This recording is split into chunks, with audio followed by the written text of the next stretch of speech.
Ajaja olaanaa waraana bilisummaa Oromoo Jaalmarroo Dirribaa, itti aanaa ajajaa waraana bilisummaa Oromoo Jaal Gammachuu Abbooyyee, hogganoota waraana bilisummaa Oromootii fi gooticha waraana bilisummaa Oromoo kanneen guutuu Oromiyaa keessaa qabsoo finiinsaa jirtan. Qeerroo bilisummaa Oromoo walumaa gala sabboontota ilmaan Oromoo hundaaf baga yaadannoo guyyaa hundeeffama adda bilisummaa Oromoo kan bara 50ffaatiin isin ga'een isinii jira. Caatii ganna afran dabran biyyattii mudatee deebisee suphuuf baajataa guddaa ramade. Mootummaan federaalaa wixinee baajataa bahee kana akka lakkoofsa Itoophiyaa bara 2016 qopheessuun torbaan dabre manni maree bakka bu'oota uummataa irratti akka mari'atu taasise. Baajatni waliigalaa dhihaate kun qarshii biliyoona 801.65 yookaan doolaara biliyoona 14 ta'a. Maallaqa baajataaf dhihaate kana keessaa qarshiin biliyoonni 370 fi tuqaan tokko baasii idileef kan oolu yeroo ta'u, qarshiin biliyoonni 203 tuqaan 4 ammoo baasii kaapitaalaaf, qarshiin biliyoonni 214 deeggarsa baajataa naannooleef kan kennamu, qarshiin biliyoonni 14 ammoo deeggarsa raawwii galma misooma walitti fufiinsa qabuuf kan dhihaate jedhamee jira. Mootummaan federaalaa diigumsa qixa hundaan biyyattiin keessatti kufte kanarraa baraaruuf maallaqa guddaa ramadee jira. Garuu ogeeyyoonni diinagdee horiin biyya mancaatii olaanaaf saaxilamte kanaaf ramadame gahaa mitii fi gahaadha isa jirurratti yaada waliin galan.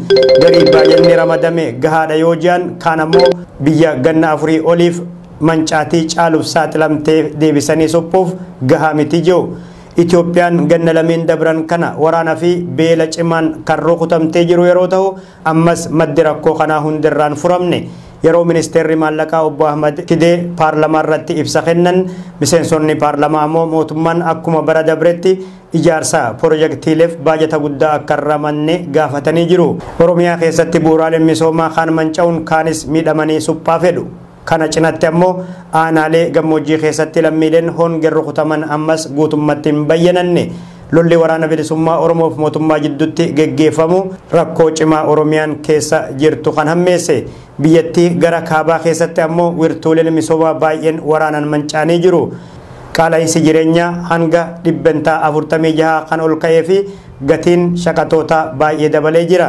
Ganna lameen dabran kana keessa mootummaan midhaan nyaataa caalaa meeshaalee waraanaa alaa galchuu irratti akka fuulleffatellee gabaafamee jira. Baajataa amma ramadame kana keessaa qarshiin biliyoonni 39 liqii biyya alaarraa argameen kan cufamu ta'uu obbo Ahmad Shidee himanii jiru. Kan hafe keessaa qarshiin biliyoonni 242 ammoo liqii biyya keessaa argamuun kan haguugamu. Ministeera ittisaa raayyaa ittisa biyyaaf qarshiin biliyoonni 50 akka ramadamuuf wixineen dhihaatee jira. Akka lakkoofsa Itoophiyaatti bara 2015 keessa raayyaa ittisa biyyaaf baay'inni bahe gara qarshii biliyoona 84 yeroo ta'u, inni barana irrina agarsiisee jira.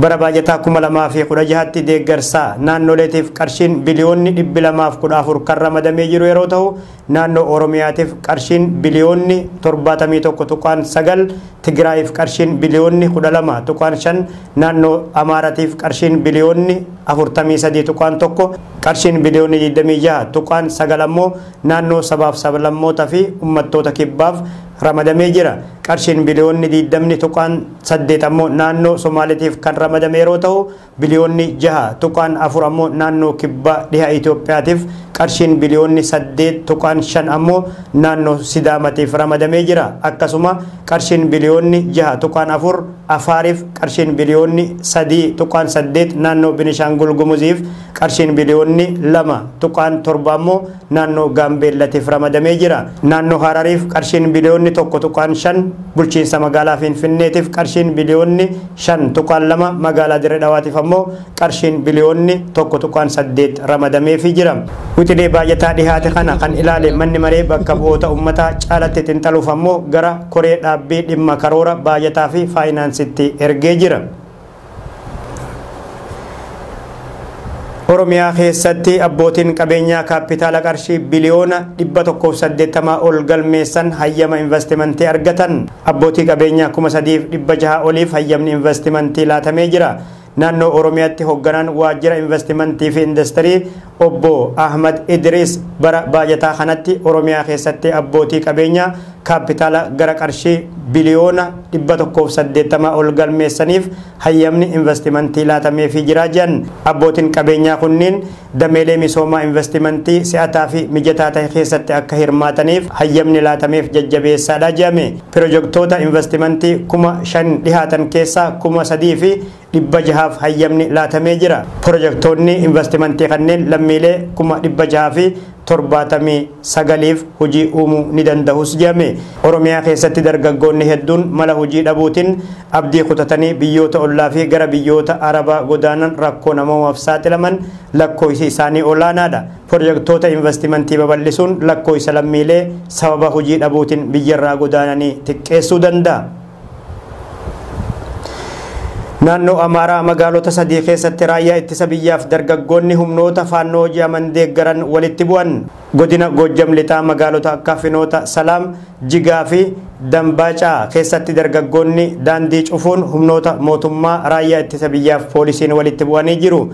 Waxabajjii 12 bara 2023 magaalaa Dambaacaa keessatti walitti bu'iinsi mudate lubbuu namaa galaafatuu fi ergasii ammoo magaalaa Finoot Salaam keessatti mormiin ummataa geggeeffamuu isaatti gabaafame. Dargaggoonni alaabaa sirna dur qabatuun mirmirsan kanneen faannoon hidhannoo hiikkatuun qabdu dhaadannoo jedhu dhageessisuun raayyaan ittisa biyyaa magaalaa akka hin seenne daandii cufuun dura dhaabbatanii jiru jedhame. Raayyaan ittisa biyyaa ammoo dhukaasa banuun dargaggoota kanneen addaan bittinneessuu isaatti kan gabaafame. Kanumaan wal qabatee dhukaasa banuun poolisii naannoo Amaaraa magaalaa Finootaa keessatti raawwatame namoota 8 madeessee jira jedhame. Wixata kaleessaa ammoo dargaggoonni daandii gara Bahar Daarii fi magaalaa Koosoo Bar jedhamu geessu cufuun raayyaa ittisa biyyaa dura dhaabbatanii jiru. Boodarra garuu raayyaan ittisa biyyaa daandii banuun sochiin ummataa akka itti fufu taasisee jira. Magaalaa Jigaatitti ammoo sababa dargaggoota hidhamaniif mormiin geggeeffamee jira jedhame. Marii manguddootaaf abbootii amantaa waliin godhameen booda garuu dargaggoonni hidhaman hiikamuun sochiin nagayaa eegalamuu isaati kan gabaafame. Erga mootummaan federaalaa humna addaa naannoo Amaaraa raayyaa ittisa biyyatti makuu murteessee as haalli nageenyaa naannoo Amaaraa kan dur caalaa daran hammaatuun isaanii yaadatama. Lakkoofsi lammiilee addunyaa buqqaanii miliyoona 110 gahee jira jedha dhaabbata mootummoota gamtoomanitti ejensiin godaantotaa. Lakkoofsi buqqaatotaa kun bara dabre miliyoona 19 qofa kan ture yeroo ta'u barana garuu akka malee dabaluun gara miliyoona 109.4tti ol guddatee jira.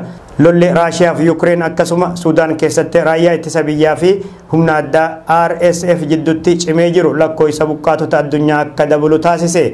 Qondaalli olaanaan tokkummaa mootummoota gamtoomanii Filooppii Giraandii wal waraansi walii Suudaan buqqaatota lammiilee 60,000 sababa tahee jira.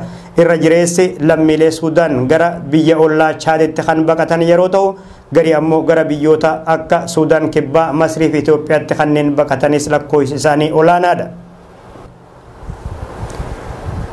Naayijeeriyaa keessatti bidiruu bishaan keessa dhidhimterra namoonni turan 150 lubbuu dhaban. Naayijeeriyaa laga Nijeer jedhamu keessatti bidiruun namoota hedduu fe'attee imalaa turte bishaan keessa dhidhimuun namoonni 150 du'uu akkan oolle maddeen oduu gabaasanii jiru. Namoonni balaa kanaan dhumatan gammachuu cidha tokko irratti affeeramanii osoo imalaa jiraniiti kan lubbuu isaanii dhaban. Bidiruun tun wixata dheengaddaa bulchiinsa Nijeer irraa kaatee gara naannawa Kiwaaraa jedhamu imalaa akka turte gabaafamee jira.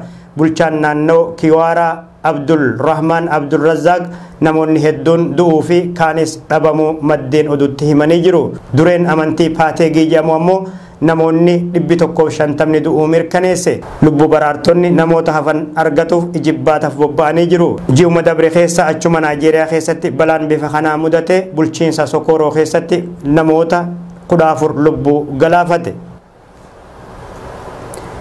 Biyyoonni Awurooppaa biyya lola Raashiyaatiin barbadaa jirtu Yuukireen baraaruuf ammas deeggarsa doolaara miliyoona 116 arjooman. Deeggarsi maallaqaa kunis humna waraanaa Yuukireen cibsuuf meeshaalee waraanaa ittiin bituuf kan ooluu jedhame.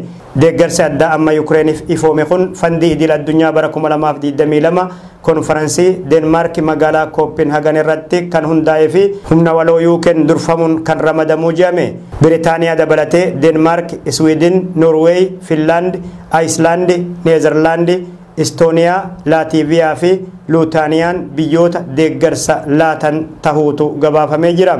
Gama biraatiin pirezidaantiin Raashiyaa Vilaadimir Puutiin duulli deebisanii haleeluu Yuukireen fashalee jira jedhan. Akka waraanni Raashiyaa jirutti ammoo taankileen ammayyaa Ameerikaan Yuukireeniif arjoomte booji'amanii jiru. Magaalaa Odeessaa jedhamtu keessatti ammoo haleellaa humnoota Raashiyaatiin yoo xiqqaate namoonni 3 ajjeefamuu kan oolle Aljaziiraan gabaasee jira.